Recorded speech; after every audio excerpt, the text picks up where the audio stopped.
Yesu ashimwe cyane bene data abanyagicaniro turi kumwe muri uyu mwanya, imbabazi n'amahoro n'urukundo biva ku Mana Data bibe kuri mwese kandi bibagwiremo mwese, amen. Nejejwe no kuba kumwe namwe muri kino gitondo, muri kumwe nanjye Jean Claude Karinijabo, kandi nejejwe nuko twongeye guterana kuri ino saha no kuri uyu munsi, nubwo tutari kumwe mu buryo bw'umubiri ngo twifurizanye amahoro y'Imana, turebane mu maso duhoberane, ariko Mwuka Wera watugize umwe muri Kristo n'ubundi aradukurura akaduhuza, tukiyumva mu busabane nk'abavandimwe muri Kristo.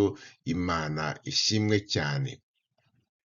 Uyu munsi ntabwo ari wa munsi wahariwe kwigisha ku bana nk'uko bisanzwe bimera ku gicaniro, ngira ngo umunsi w'abana ni ku munsi wa gatanu, ariko uyu munsi Mwuka Wera yashatse kutwibutsa nk'uko twebwe nk'ababyeyi bo muri iyi si twifuza kurera abana bacu beza. Mwuka Wera ashaka natwe kutuganizaho ngo tubwire abo turi bo ko turi abana b'Imana. Amen. Imana ishimwe cyane. Twifuza kurera abana bacu neza, tukabitaho, tukabatoza imirimo y'ubwenge bwo muri iyi si, uko tubakunda ndetse uko tubakundwakaza, uko duhora tubifuriza ibyiza cyane cyane gukura bakaba abantu bahamye, bakaba abagabo n'abagore bahamye, bagakora iby'ubutwari. Uyu munsi Imana irashaka kutwibutsa ko nayo nk'umubyeyi, ndetse umubyeyi utagira inenge, umubyeyi utunganye cyane, umubyeyi utameze nkatwe b'abanyabyaha, Imana nayo ibyiza twifuriza abana bacu, irashaka kutubwira ko ibyiza twifuriza abana bacu b'umubiri nayo ari byo yifuriza twebwe abana bayo yibyariye mu buryo bw'umwuka. Imana ishimwe cyane. Ijambo ry'Imana riratubwira ngo Yesu Kristo, Yesu yaje muri iyi si aza nka Jambo w'Imana, ariko isi yaremye ntiyamumenya. Dusoma mu butumwa bwiza bwa Yohana ngo ibintu byose ni Jambo wabiremye, ndetse mu byaremwe byose nta na kimwe kitaremwe nawe. Ngo nyamara ageze muri iyi si, isi we yiremeye ngo ntibamumenye. Yaje mu bye kuko ari ibye, turi abe, isi yose ni iye, ariko abe ntibamwemera. Ndimo kubabwira amagambo dusoma mu butumwa bwiza bwa Yohana igice cya mbere, umurongo wa 12 ngo icyakora abamwemeye bose bakizera izina rye, yabahaye ubushobozi bwo kuba abana b'Imana. Abo ngo ntibabyawe n'amaraso cyangwa n'ubushake bw'umubiri cyangwa n'ubushake bw'umugabo, ahubwo babyawe n'Imana. Haleluya, haleluya bene data. Iri ni ijambo, niba wari wihebye, niba wari ufite ibiguca intege uyu munsi, cyangwa bimaze iminsi bikugoye, cyangwa ibyo utekereza bizakugora ukabireba ukabona nta solution ufite, rikwiye gukomeza kandi rikagutera ishema kumva ko uri uw'agaciro kuko uri umwana w'Imana. Yesu ntabwo yaduhamagaye ngo tuze kuba abagaragu, abacakara mu rugo rwa se. Yaduhamagaye ngo tube abana. Yesu ntiyaduhamagaye ngo tuze nk'abashyitsi, nk'abaviziteri baza bakagenda. Yaduhamagaye ngo tube abo mu rugo rwa se. Yesu ntiyaduhamagaye ngo tube indorerezi, yaduhamagaye ngo tube abavandimwe be. Imana ishimwe cyane. Niyo mpamvu uyu munsi turavuga tudatinya, tudahwema, tudacogora ngo Yesu ni umuvandimwe w'abizera bose. Niko ijambo ryacu ritubwira, ijambo ry'Imana ritubwira. Niba uri muri Kristo, niba uri umwana w'Imana, uri mu muryango, niba uri muri Kristo ufite umuvandimwe mukuru, niba uri muri Kristo ufite agaciro gaturuka ku Mana. Imana ishimwe cyane. Bariya magambo rero twavuze dusoma muri Yohana, mu butumwa bwiza bwa Yohana igice cya mbere, guhera ku murongo wa 10 kugeza ku wa 13, nakwifuza ko mwaba murimo kureba amashusho nshyira hano kuri iyi video, kugira ngo, kuko baravuga ngo burya ngo ifoto imwe iruta amagambo 1000. Kubyumva ni byiza, ariko no kubyumva bireba byaba ari byiza. rero Yohana igice cya mbere uhereye Yohana ubutumwa bwiza bwa Yohana uhereye ku gice cya mbere guhera ku murongo wa 10 kugeza ku wa 13, adutangariza ukuri gukomeye cyane. Uko kuri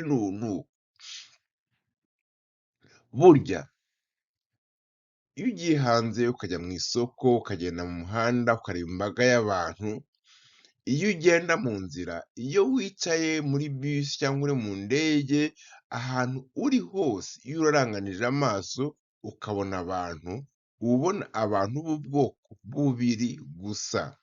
Haleluya! Haba harimo abantu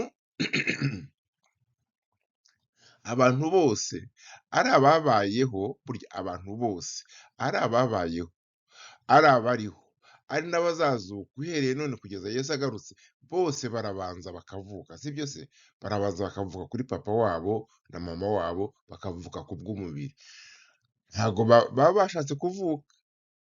Nta nibyo Bibiliya itubwira ngo abo ni abavutse kubera ko hari umugabo senaka n'umugore nyirakanaka bahuye bakabyara uwo mwana w'umuhungu cyangwa umwana w'umukobwa, uwo muntu urimo kureba aho ngaho, uwo ari we wese uriho wese yaravutse. Muri abo bavutse ku mubiri harimo abagirirwa ubuntu, nk'uko twebwe twagiriwe ubuntu, bakongera bakavuka ku bw'Imana, bakabyarwa n'Imana. Aho niho Bibiliya itubwira ko Imana yababyaye, ko babyawe n'Imana. Ijambo ritubwira ko Yesu yaje mu isi, isi niwe wayiremye, ariko abenshi ntibamwemera. Ariko kandi hariho abamwakiriye bizera izina rye, abo ngabo yabakoreye igitangaza gikomeye, kuko yabashyize muri ya kategori yo kwitwa abana b'Imana. Imana ishimwe cyane. Kwitwa umwana w'Imana ntabwo bishingiye ku kuba waravutse kuri so na nyoko gusa, oya, oya rwose, kuba waravutse ntabwo bikugira umwana w'Imana, ndibubisobanure ndibugarukeho mu kanya. Ntabwo uri umwana w'Imana kubera ku bushake bwa papa na mama, waravutse kuko papa wawe na mama wawe bavuze bati reka dushakane twubake urugo, turebe ko Imana yazaduha akana. Imana ni ukuri ibyo ngibyo, Imana niyo itanga urubyaro, niyo iha ababyeyi kubyara, ariko abana iduha nibo Bibiliya yita abo ngabo baba barabyawe n'amaraso, baba barabyawe n'ubushake bw'umubiri cyangwa ubushake bw'umugabo. Kubyarwa n'Imana biratandukanye bene data. Kubyarwa n'Imana ni bya bindi dukunze kwita kuvuka bwa kabiri. Ni igikorwa Imana ikorera imbere mu mutima w'umuntu. Ni igikorwa Imana iza igakorera mu mutima wawe. Ntabwo ari igikorwa cy'inyuma cyangwa umugenzo w'idini. Hariho n'abajya bitiranya kubatizwa, umubatizo no kuvuka bwa kabiri, ariko ntabwo ari byo. Ushobora kubatizwa ariko imbere mu mutima utarahindutse. Kuvuka bwa kabiri ni igikorwa gikorerwa imbere mu mutima. Imana ishimwe. Rero burya nk'uko Imana ari ubutatu kandi mu kurema umuntu mu ishusho yayo, Imana nayo yamuremye umuntu wavutse ubwa kabiri aba afite ubuzima butatu. Nanze kuvuga ko umuntu wavutse ubwa kabiri nawe aba ari ubutatu, ariko aba afite ubuzima butatu mu buryo butandukanye n'ubutatu butagatifu bw'Imana. Imana ni ubutatu butagatifu kandi butagabanyika, Data, Mwana na Mwuka Wera, ariko umuntu waremwe mu ishusho y'Imana nawe aba ameze nk'ubutatu. Ngiye kubisobanura mwihangane. Si uko ari ubutatu nk'Imana, ahubwo ni uko afite umuntu, mumbabarire, si uko ari ubutatu nk'Imana, ahubwo ni uko aba afite ibice bitatu, nabyita nk'ingingo eshatu, nabuze uko mbyita. Igice cya mbere ni umubiri, icyo bita le corps, the body mu rurimi rw'icyongereza. Umubiri uyu nguyu ureba, uyu ubona, ni igice kiboneka. Icyo ni igice cya mbere kigize umuntu. Hari ikindi gice cya kabiri nakwita ko ari ubugingo, ni soul, ni ibitekerezo yanjye, ni amarangamutima yanjye, ni ubushake bwanjye. Iyo turimo tuvugana, iyo ndakaye, iyo nishimye, ni hahandi ni bwa bugingo bwanjye bwishima, ni aho ngaho niyo umuntu agututse uri kuri telefone ntabwo uba umureba ariko muri wowe urababara, aho ngaho ni soul, ni ubugingo, ni âme mu gifaransa. Hari igice cya gatatu rero umuntu yakagombye kugira ariko abantu benshi batagira, ni icyitwa umwuka, ni umwuka, the spirit, l'esprit. Icyo ni cyo gice cyagenewe guhuza umuntu n'Imana. Soul, twebwe umuntu w'imbere, âme, ni se ubugingo, bituma umuntu avugana n'undi, akominika n'undi. Ariko umwuka niwo utuma umuntu akominika n'Imana, utuma umuntu avugana n'Imana. Ibi ngibi, aya magambo y'ubutatu buba mu muntu tuyasanga mu gitabo, mu rwandiko rwa mbere Pawulo yandikiye abakristo bo mu Itesalonika, ibice 5. Arababwira ngo Imana y'amahoro ibeze rwose, kandi mwebwe ubwanyu n'umwuka wanyu n'ubugingo n'umubiri byose birarindwe, bitazabaho umugayo ubwo umwami wacu Yesu Kristo azaza. Urumva ko Pawulo yandikiye abakristo bo mu Itesalonika ababwira mwebwe ubwanyu, ni ukuvuga ubugingo, umwuka wanyu n'ubugingo n'umubiri. Umuntu agizwe n'ibyo bice bitatu. Hari ikintu rero gikomeye bene data, burya mbere y'uko umuntu avuka bwa kabiri, umwuka uba warapfuye, nta mwuka aba afite. Buri muntu wese avuka ahumeka, ariko umwuka wa wundi umuhuza n'Imana ntawo aba afite, kuko Adamu na Eva bamaze gucumura bahise bapfa mu buryo bw'umwuka.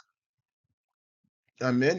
N'ababakomotseho twese tukavuka turi umubiri n'ubugingo, âme, ariko tutagira wa mwuka utuma dushaka Imana, tukagirana ubusabane n'Imana. Umuntu utaravuka bwa kabiri aba afite umubiri n'ubugingo gusa, ariko umwuka we uba warapfuye. Ibi ni byo Pawulo avuga mu rwandiko rw'Abefeso, mu rwandiko yandikiye abakristo bo mu Efeso. Hari aho ababwira ngo nyamara Imana yuje imbabazi kubera urukundo rwinshi yadukunze, yadusanze twarapfuye tuzize ibicumuro byacu. Twari twarapfuye tuzize ibicumuro byacu, turi bazima ariko twarapfuye, maze duha ubugingo hamwe na Kristo kubera ko twakirijwe n'ubuntu. Abefeso ibice 2 umurongo wa 5. Amen bene data. Byumve neza, umuntu utaraturwamo na mwuka wera aba yarapfuye ahagaze. Niko bimeze, aba yarapfuye ahagaze. Ntibivuga ko umubiri wapfuye, ntibivuga ko ubugingo bwe budakora, ntibivuga ko uwo muntu ari ikiwerewere. Ashobora no kuba akize, ashobora no kuba azi ubwenge, ashobora kuba ari Bill Gates, ashobora kuba ari Trump ayobora Amerika, ariko mu maso y'Imana kubera ko adafite umwuka w'Imana aba ari intumbi. Kuko umwuka, cya gice cyagenewe kuduhuza n'Imana, muri we, muri uwo muntu udafite ubugingo bushya muri Kristo, uwo mwuka aba yarapfuye. Niyo mpamvu umuntu ashobora kuba ari muzima mu mubiri, ashobora gutekereza neza mu bugingo, ariko ntashobora kumenya Imana, kumvira Imana cyangwa gukunda Imana. Ashobora kuvuga ko ayikunda, akayivugisha amagambo, ariko Imana ye ikabona umutima we umuri kure. Ni nko kubona itara rihagaze, riri aho, risa n'itara, bya bindi byose bigaragara by'inyuma bigaragara, ariko ari itara ridashobora gutanga urumuri. Kubera iki? Kubera ko nta gazi, nta mavuta arimo. Ni nk'igi ryihuriye, inkoko yariteye rirasa n'amagi yose, ariko ntabwo yigeze ibona na rusake. Niyo wayirarira gute, ntabwo iryo gi ryavamo umushwi. Niyo kabone n'ubwo riba risa neza, ushobora no kuriteka ukarirya, ariko nihuri. Ni ubwiru bw'Imana bukomeye, ariko kandi bwumvikana. Kuvuka bwa kabiri rero ni ugukangura mwuka, wa mwuka uba warapfuye, uba warazimye. Imana niyo ubwayo ishobora kuza ikawuzura muri wowe, kandi uba warapfuye kubera icyaha cy'ababyeyi bacu ba mbere bagiye bagihererekanya kugeza kuri twebwe, natwe tukazagihererekanya, babana tukavuka turi ibipampara mu by'ukuri, twibwira ko turi bazima. Niyo mpamvu Yesu yabwiye Nikodemo ati ugomba kuvuka ubwa kabiri, muri Yohana ibice 3. Kuvuka ubwa kabiri ni umwuka wera uzura umwuka w'umuntu wari warapfuye. Niba ubuzima bushya buva ku Mana,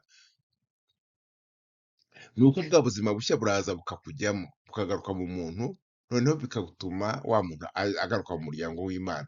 Niyo mpamvu Bibiliya ivuga ngo umuntu utaravuka mu mwuka ntashobora kubona ubwami bw'Imana. Yohana ibice 3:5. Umuntu utaravuka bwa kabiri ntashobora kumenya ibintu by'umwuka, kuko ngo biba biri discerned, biba nyine biteganirijwe ab'umwuka. Niyo mpamvu rero mbere y'uko dukizwa, Bibiliya iratubwira ngo twari twarapfuye.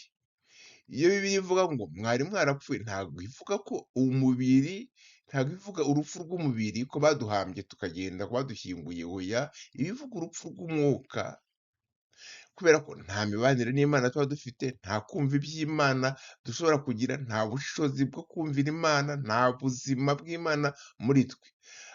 Ariko iyo tumaze kwakira Yesu, umwuka wacu, umwuka muri twe arazuka, duhabwa ubuzima bushya, duhinduka abana b'Imana, nka kuriya tumaze kubisoma muri Yohana igice cya mbere umurongo wa 12. Ibi rero tumaze kuvuga, twabivuga mu magambo magufi ngo abantu bose, burya abantu bose ni ibiremwa by'Imana, ariko abantu bose ntabwo ari abana b'Imana. Ibi bishobora kuba bitunguye bamwe muri mwe, ariko niko bimeze. Imana niyo yaturemye twese, tubiremwa byayo, ariko ariya magambo dusoma, tumaze gusoma hariya muri Yohana igice cya mbere umurongo wa 12 n'uwa 13, aratugaragariza neza ko hari itandukaniro hagati yo kuba ikiremwa cy'Imana no kuba umwana w'Imana. Ikindi gishobora kubatangaza rero bene data, ni uko burya Imana igira abana, ariko Imana ntabwo igira abuzukuru. Ibi bivuze ko nta muntu w'umwana w'Imana kubera ko yabyawe n'ababyeyi b'abana b'Imana, cyangwa ababyeyi b'abarokore, ukavuga mama ni umurokore, data ni umurokore, nanjye nzaba umwana w'Imana. Kuba umwana w'Imana ntabwo bituruka ku babyeyi bawe, ntabwo bituruka ku idini wakuriyemo, ntabwo bituruka aho wavukiye cyangwa mu muryango wawe. Kuvuka ku babyeyi b'Abakristo bishobora kugufasha nawe ukazagenda mu nzira zabo kubera ko babigutoje, ariko ntabwo kuba umwana w'Imana tubiragwa n'ababyeyi, ibyo ngibyo byumvikane. Niyo mpamvu tunahora twingingira abana bacu, tubasengera, tugasengera n'abuzukuru bacu, kugira ngo nabo bazagirirwe ubuntu bwo kumenya inzira y'agakiza. Hari abantu bazakubwira ngo Bibiliya iravuga ngo twese turi abana b'Imana. Aya ni amagambo baba bashaka kuvuga, amagambo yanditse mu rwandiko Pawulo yandikiye Abakristo bo mu Galatiya. Hari aho yabandikiye ababwira ngo mwese muri abana b'Imana, mwumve amagambo akurikijeho, mubiheshejwe no kwizera Kristo Yesu.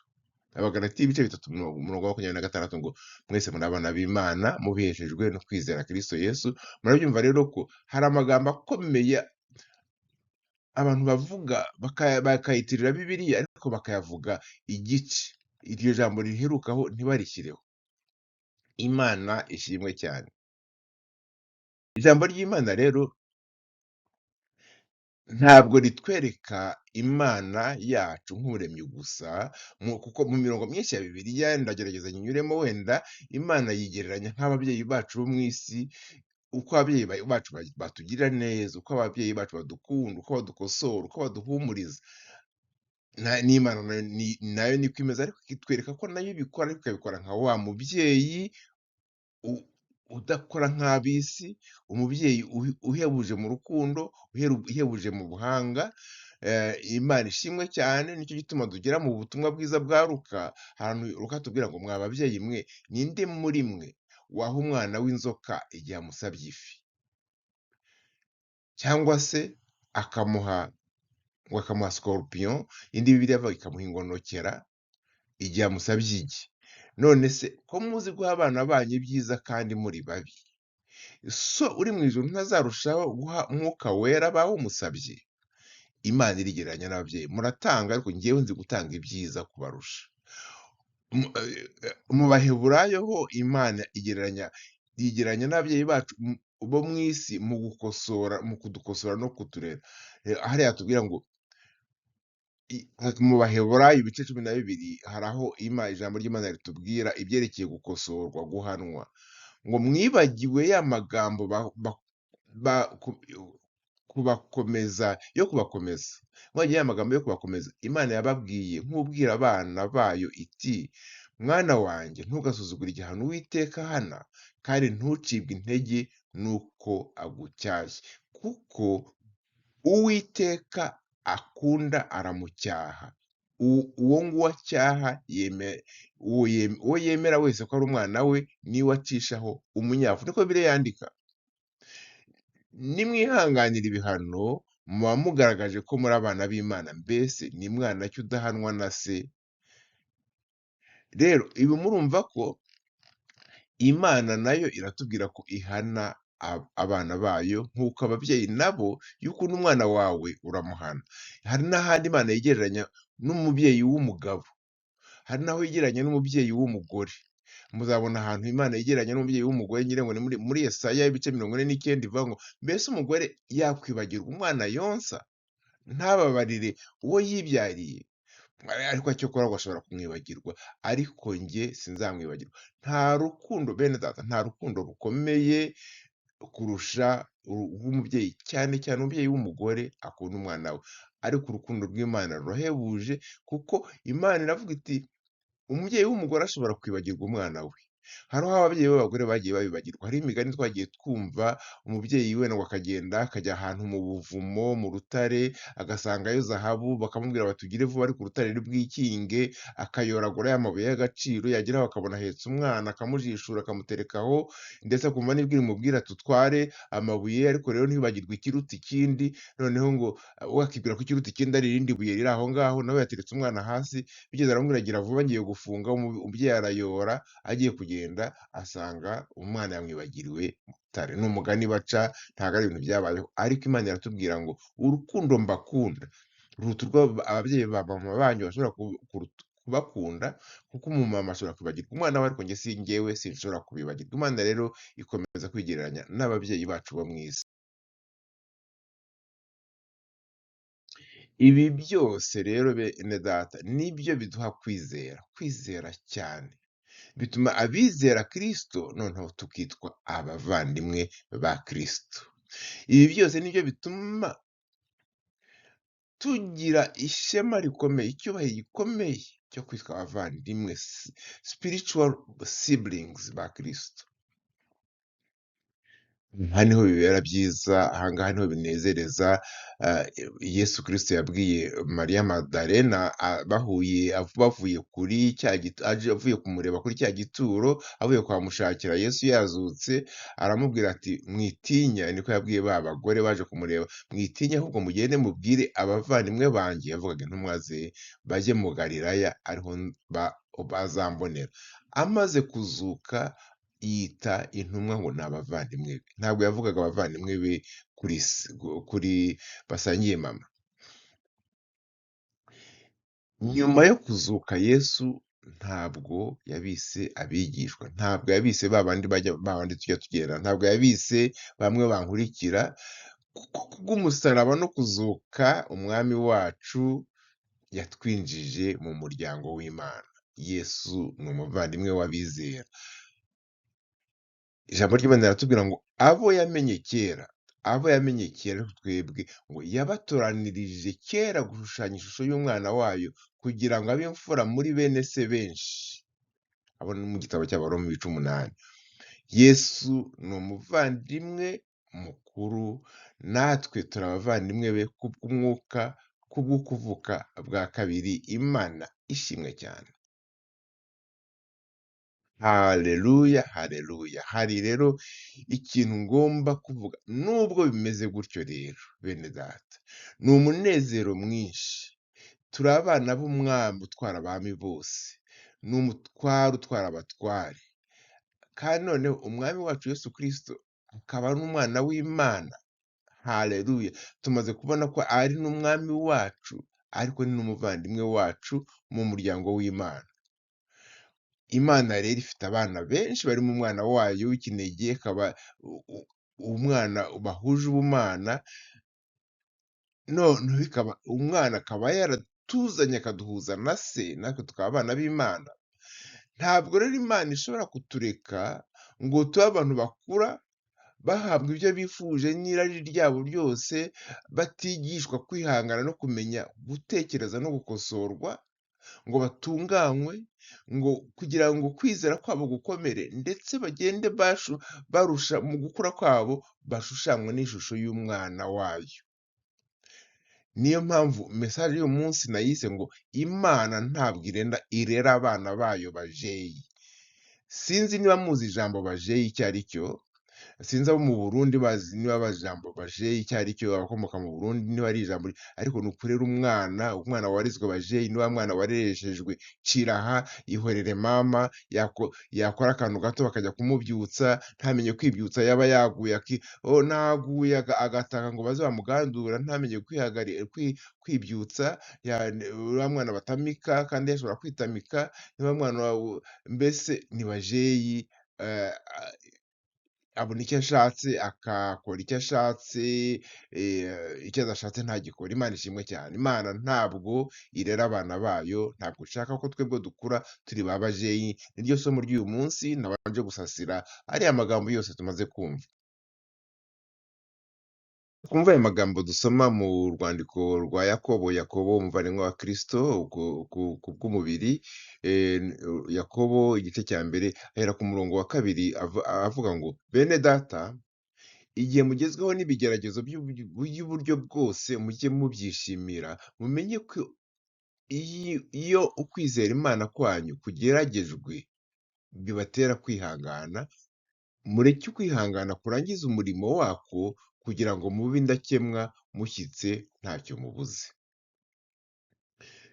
Icyo Yakobo ashaka kutubwira ni uko Imana iraturera kugira ngo tuzabe intwari, kugira ngo tuzabe abagabo bahamye, tuzabe abagore bahamye, ntabwo turera abajeyi. Ntabwo intego y'Imana muri iyi si ari ukutworohereza ubuzima gusa, ahubwo ni ukutwereka, ni ukutwubaka, ni ukudutoza inzira, ni ukudukuza, tukabaho turi abantu twiteguye urugamba, kuko muri iyi si twavukiyemo turimo nk'abana b'Imana, turimo turererwamo, ntabwo ari playground, ntabwo ari kimwe na hahandi abana bajya kwikinagura iyo barangije ishuri cyangwa hagati mu mashuri, hagati y'isomo n'irindi. Turi ku rugamba kandi Imana irabizi, igomba kudutureninga rero nk'abantu bagomba kujya ku rugamba. Turi ku irasaniro. Imana ishimwe ariko bene data, kuko turwana urugamba ruyobowe n'umwami wanesheje, umwami wacu Yesu Kristo. Imana ishimwe cyane. Kandi Yesu Kristo ntabwo dushyira imbere ku rugamba ngo tugende ngo turaswe imyambi tutazi iyo tujya, tudafite umuyobozi, aba ari kumwe natwe. Imana ihora hafi yacu ikatwegera, ikabanza ikadutureninga, ikatwereka inzira, yarangiza ikaturwanirira aho twananiwe. Ikoresha ingorane tukazinyuramo kugira ngo twigishe dukomere kandi dukomeze urugamba. Ibi ni ukuri niko bimeze. Noneho kandi yakubona uri umunyantege nke, yabona warwaye ikagukiza, yabona umutima wawe waremerewe, wajenjaguritse, ikaza ikaguhumuriza, ikagutabara, ikaguhoza, yabona ucitse intege ikagusubizamo imbaraga, kuko n'Imana ni umubyeyi ufite urukundo kandi uzi byose, uzi uko umutima wacu umeze. Tugomba kwibuka rero ko tumeze nk'ibumba mu ntoki z'umubumbyi. Niko n'ijambo ry'Imana ritubwira. Yeremiya ngo yeretswe umubumbyi, Imana ngo iramubwira ngo genda ujye mu nzu y'umubumbyi ngo urebe uko abumba. Ngo aragenda, Yeremiya agezeyo, ngo umubumbyi yabumbaga ikibindi, ngo agiye kubona abona cya kibindi kimuhombokeye mu ntoki. Ngo rya bumba ngo arongera araripondaponda, kuko ikibindi cyari cyahombotse, ngo abona ngo arongera araripondaponze, aribumbamo ikindi kibindi ngo kimeze uko yishakira. Ngo maze Uwiteka ngo aramubwira ngo Yeremiya we, ngo mbese buriya ntimuzi ko mwebwe abo mu nzu ya Isirayeli nshobora kubageza nk'uyu mubumbyi? Ngo dore uko ibumba rimeze mu ntoki y'umubumbyi, niko namwe mumeze mu ntoki zanjye, mwa b'inzu ya Isirayeli mwe. Bitwereka ko turi mu maboko y'Imana. Imana itubumba uko ishatse, buhoro buhoro. Rimwe na rimwe bikatugora, tukibaza tuti ese ibi ni ibiki turimo kunyuramo, kuki turimo gupondapondwa, ariko Imana iba izi ibyo ikora, tukanyura mu bintu ikatureka kugira ngo idutureninge nk'abakomando nyine. Intego yayo ni ukutugira nka Kristo. Hariho umukristo wavuze ngo yigeze kugira vision, kugira iyerekwa, ngo yerekwa umuntu arimo yashyize umuringa mu muriro, yarangiza akawusena, akawuhonda, akongera akawusubiza mu muriro akawuhonda, noneho ngo arabaza ngo abona umuntu abaza uwo mucuzi w'imiringa, aramubaza ati ese ubwirwa n'iki ko umuringa wawe wabaye tayari, ko witeguye gukoreshwa ngo abadamu bajye bawambara ku ntoki no ku ijosi? Ngo aramubwira ngo iyo nkurebye nkibonamo, menya ko uwo muringa wanjye wanoze. Na Yesu rero aba ashaka kutwibonamo tugahinduka nkawe. Umugambi w'Imana ntabwo ari ukutugira abadabagizi, ahubwo ni ukuduhindura intwari muri uru rugendo rukomeye rwo muri iyi si, kuko irabizi ko rukomeye. Kubera iki? Kubera ko ijambo rye riratubwira, Imana iratubwira ngo abo yamenye kera yabatoranirije gushushanywa n'ishusho y'umwana wayo. Bisobanura ko nihagira umuntu ukubwira ko nuba uri umukristo ubuzima buzakorohera, ngwino kwa Kristo, ngwino ube umukristo ubuzima buzarushaho koroha, ubuzima buzarushaho koroha kuko uzabona imbaraga zigufasha kwihanganira ibigeragezo, ariko ntabwo ibigeragezo bizahagarara. Ahubwo ndetse bishobora kwiyongera. Ariko icyo dushaka, kubera ko Imana izi ko ntabwo ubu bwami dutegurira ntabwo ari ubwami bwa hano muri iyi si, ni ubwami Kristo azagaruka kwima, kuri wa munsi azagaruka aje kujyana itorero rye, kandi akaba adusezeranya ko tuzimana nawe, kuko muri iyi si turi abagenzi, turi abimukira, turi abana bitegura kuzimana na Kristo ubwo azaza aje kwima ingoma ye.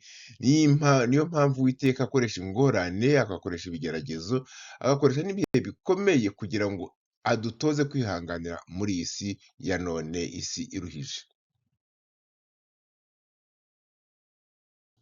Imana yacu rero bene data ni umubyeyi mwiza, ntabwo ari nka Père Noël, ntabwo ari wa wundi abana baza birukira, abana bahora bategereje ko kuri Christmas, kuri Noel azaza, akaza abazaniye amakado, akabaha amabombo menshi, akabaha n'utundi dukado. Ntabwo Paul Noel ajya abwira abana nabi, ahora aseka, kandi nyamara ijambo ry'Imana riratubwira ngo uwo Uwiteka akunze aramucyaha, amunyuzaho umunyafu. Umubyeyi mwiza atoza abana be gukura, bagakomera, bakagira imbaraga, bakamenya kwirwanaho no kurwana ku bandi bo mu itorero, no kurwana mu bandi bo mu bwami bwawe, kugira ngo bagire imico myiza. Ntabwo Uwiteka ameze nka Santa, kuko Santa, Père Noël, aza rimwe mu mwaka, akaza yihitira, ariko Imana yo ni Emmanuel, iba iri kumwe natwe buri gihe, ntabwo idusiga, ntabwo idutererana. Imana iramutse ikoze nk'uko Santa cyangwa Père Noël akora, twahora turi abana b'abatesi, murabyumva namwe.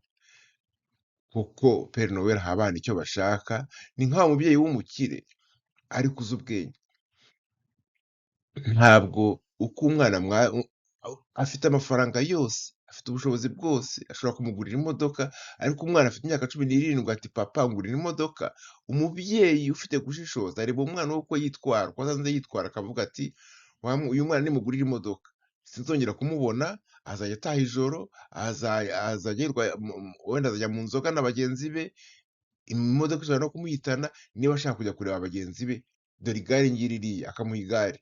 Si uko amwanze, si uko yaba gito, ahubwo ni uko amuhaye icyo abona kimukwiriye.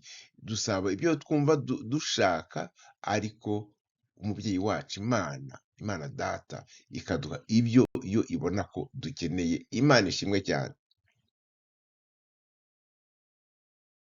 Rero umukristo w'abajeyi ni wa wundi wigira nk'uyu mwana nashyize hano ku ifoto, bakamuha ibyo kurya yabirenzwe, ntabishaka. Wa wundi ashaka ko Imana ikora byose, ntashake kurwana intambara mu kwizera. Ni umukristo uhora ashaka ko Imana imukingurira umuryango, ariko we ntanashaka n'intambwe yo gutera intambwe ngo anyure muri uwo muryango wakinguwe. Kuba umukristo w'abajeyi ni ugucika intege buri gihe cyose uhuye n'ikibazo, n'inzira irimo amahwa, hano hantu hari amahwa, ukifuza ko Imana iteka yaza ikagukuriramo ayo mahwa, kandi nawe ushobora kunama ukitonda ukayivaniramo, wenda ugakererwa ariko wayivaniyemo kuko niko Imana ibishaka. Imana rero ntabwo irera abana nka wa mwana muto ararira ashaka amata, ariko yageze imyaka 3, 4 ashobora kugenda akayareba aho ari akayihereza, ashobora kurya ibiryo bikomeye.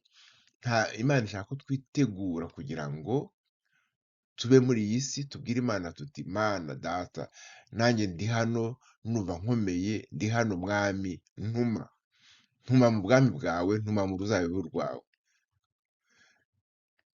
Rero iyo Uwiteka yagushyize muri training, ni ukuvuga uri mu kigeragezo, ndetse wenda ikigeragezo gishyize kera gitinze, ujye ubifata nk'ikimenyetso cy'uko uri umwana, kandi ukaba uri umwana ukunzwe.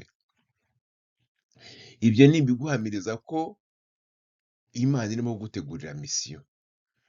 Ni ya magambo twavuze dusoma mu Baheburayo avuga ngo Uwiteka akunze niwe ahana, kubita ibiboko abo yemera bose ko ari abana be, nimwihanganira ibihano muba mugaragaje ko muri abana b'Imana. Rero mwene data, icyo kibazo urimo gucamo uyu munsi gishobora kuba ari ishuri Imana yagushyizemo, gishobora kuba ari training. Igisubizo cyawe urimo kubona gitinda kuza, gitinda gusohora, ishobora kuba ari gym Imana yagushyizemo, kugira ngo uzabashe kuzamuka imisozi, no kurira ibitare n'amabuye, muri misiyo Imana irimo igutegurira.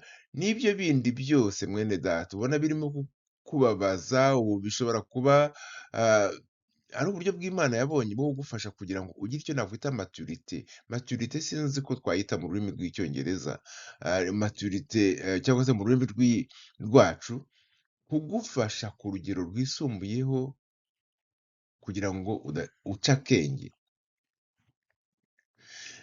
Naho umwana w'abajeyi rero abona igihano, abona mbese ingorane akazibona nk'igihano. Naho umwana w'ukuri, umwana wabyawe n'Imana, umwana wemera kuba trained, igihano akibona nk'ikimenyetso cy'urukundo, nk'uko ijambo ry'Imana naryo ribivuga. Kandi rero ijambo ry'Imana riratubwira nyine ngo na Kristo ubwe nubwo ari umwana w'Imana, ngo yigishijwe kumvira kubw'imibabaro yihanganiye. Aho ni Abaheburayo 5:8. Na Kristo ubwe yigishijwe kumvira kubw'imibabaro yihanganiye, kandi amaze gutunganywa rwose, abera abamwumvira bose umuhesha w'agakiza kadashira. Imana ishimwe cyane. Yo gusoza bene data, reka mvuge kuri iri jambo, ku ijambo umwami wacu yatubwiye abibwira abigishwa be, ubwo yabwiraga muri Matayo 6, ati: "Ahubwo mubanze mushake ubwami bw'Imana no gukiranuka kwayo, nibwo ibyo byose muzabyongerwa." Iri ni ijambo rikomeye cyane, kubanza gushaka ubwami bw'Imana. Muri iyi nteruro mubanze mushake ubwami bw'Imana, ijambo ririmo rikomeye ntabwo ari mushake, ni nimubanze. Ntabwo Yesu yababwiye ngo mugende mukore ibi na biriya, nimurangiza mubone gushaka ubwami bw'Imana. Nta nubwo yababwiye ngo mugende mukore cyane, nimunanirwa mugafata break, mugafata pause, mugaca akabogi, noneho muri iyo pause yanyu mushaka ubwami bw'Imana. Yarababwiye ngo mugende mubanze mushake ubwami bw'Imana no gukiranuka kwayo, nibwo byose ibindi bisigaye muzabyongererwaho. Gushaka ubwami bw'Imana ni ukuvuga kuyimenya mu ijambo ryayo, kuyegera mu masengesho, kuyubaka no kuyubahisha mu mibereho yacu, aho abantu batureba n'aho batatureba, no kuba nicyo ibyo bisobanuye, no kubaho mu bushake bwayo. Gushaka ubwami bw'Imana, gukiranuka kwayo ni ukubaho mu kuri, aho bakureba none n'aho batakureba, ukabaho mu kuri, kandi tugaharanira gukora ibyiza. tukitandukanya n'ikibi.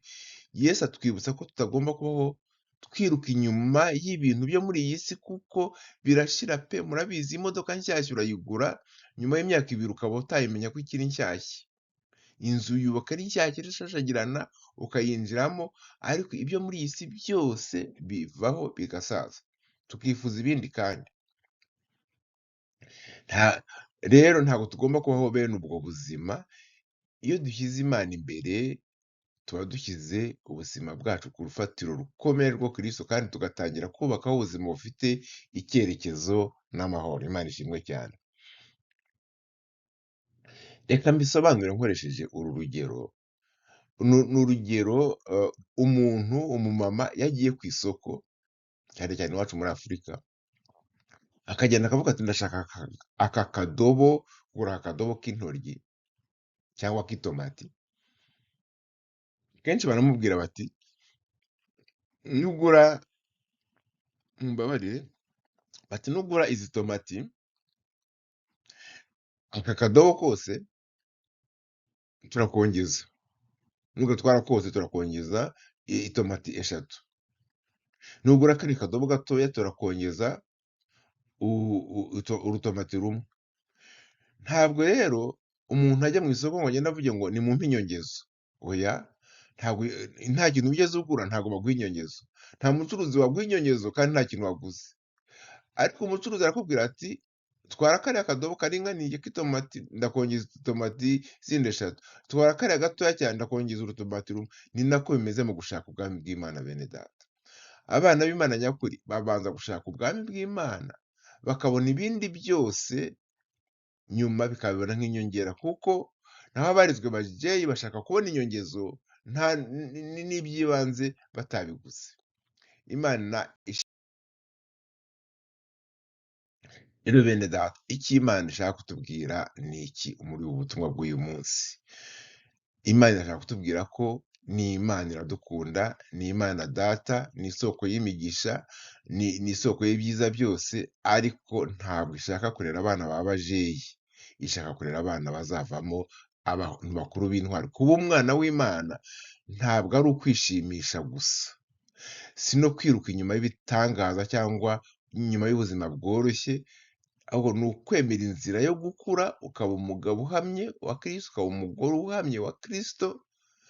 Ibyo kandi bigerwaho binyuze mu nzira irimo kumvira, irimo kwigishwa, irimo kwemera gukosorwa, irimo no kwemera guhinduka. Imana ntabwo ishaka abana bayisanga bayishakaho ibyo ishobora kubaha gusa, ishaka n'abana bayibwira bati papa, dadi, aba father, ndaje nanjye untume mbe umukozi wawe, nanjye nshyira mu murimo wawe. Ndashaka kugira icyo nkora muri uru ruzabibu rwawe. Imana ishaka abana bayishaka kuko bayikunze, bakemera guhindurwa n'ukuri kwayo. Haleluya, haleluya bene data. Niyo mpamvu tugomba guhora twibaza tuti ese ndimo gushaka ubwami bw'Imana, ndimo gushaka inyongezo gusa, cyangwa ndimo gushaka n'ubwami bw'Imana mbere na mbere, mbere ya byose? Kuko umwana muto iteka ahora yitekereza, umwana muto ahora yitekereza, mumpereze amata, ubundi akabaho yikinira, yasonza akongera akarira, agasaba ibi. Imana ishaka ko dukura, tukayumvira, tugahitamo, tukamenya kunyura mu ngorane, tukayereka tuti za ngorane ndabizi nazinyuzemo kandi nanyuzemo nawe, ndashaka ngo ungire umukozi wawe. Bene data rero, ndagira ngo dufate icyemezo gikomeye, tureke kuba babajeyi mu mwuka, duhinduke abana bakuze, two guhora turangamiye ibitangaza, two guhora turangamiye ibintu bituma twumva ko twebwe tugomba guhora tuguwe neza, kuko ntabwo ari ubuzima bwo muri iyi si guhora abantu ubuzima butagira ingorane. Ntabwo ari ubuzima bwo muri iyi si. Tubwire Imana ko natwe dushaka gukura, tukava ku mata tukajya ku biryo bikomeye, tugakomera natwe, tukayibwira tuti Mana nanjye ndaje untume. Imana ishimwe bene data. Rero reka dusenge mu gusoza. Mana data wowe utuye ahera mu ijuru, ndagushima, ndaguhimbaza ngo wahe icyubahiro cyawe Mana.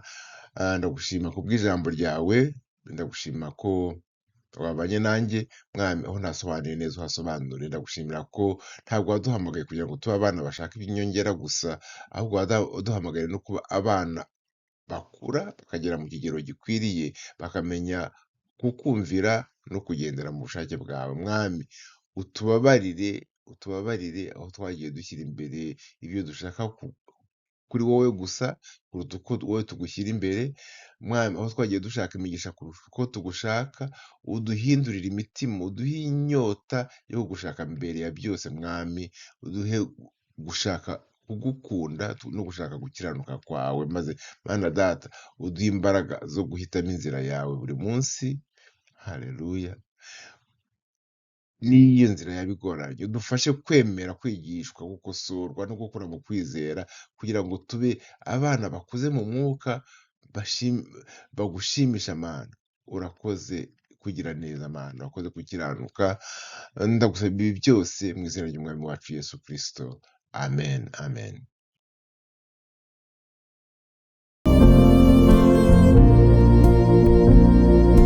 Satani yanteye ntabwo nshobora, Satani yanteye ntabwo nshobora, igiti cyatewe ku mugezi n'amahoro pe, igiti cyatewe ku mugezi n'amahoro pe, igiti cyatewe ku mugezi n'amahoro pe.